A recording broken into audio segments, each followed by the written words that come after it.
Mr. Jackson, right? Yes, sir. Okay. All right. So how have you been feeling?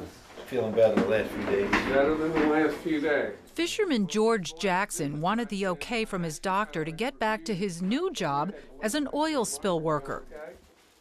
He fell ill in May while working for BP. I happened to cut from one spot to another spot to go check a boom, and I run across like a tide line, I thought it was.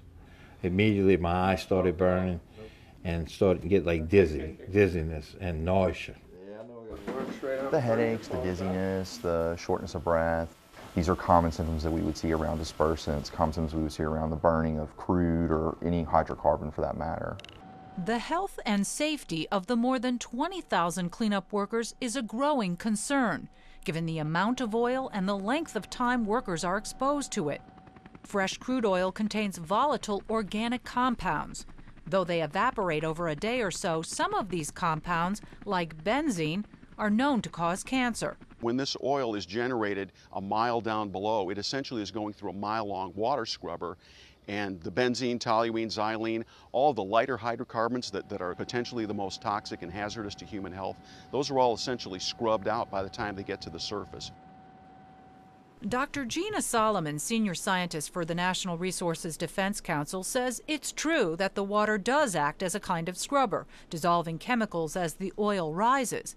But she says BP's own air monitoring indicates that some toxic chemicals are making it to the surface. The VOCs, the chemicals like benzene, for example, normally dissipate fairly quickly in an oil spill. But in this case, they're not dissipating because new benzene keeps coming up from below.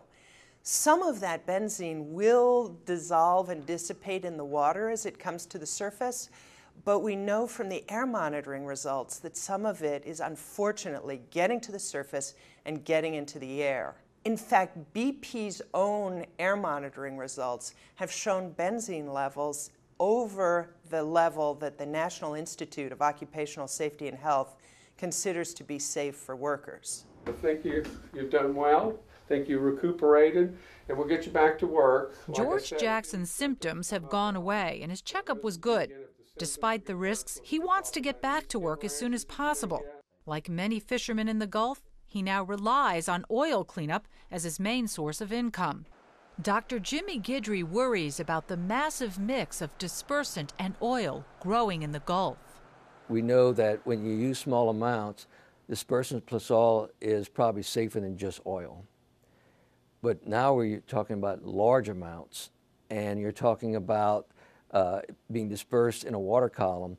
The question becomes, is that going to end up in the seafood? And we need to figure out what those chemicals are so we can measure it and then end up in the food chain and end up in our bodies.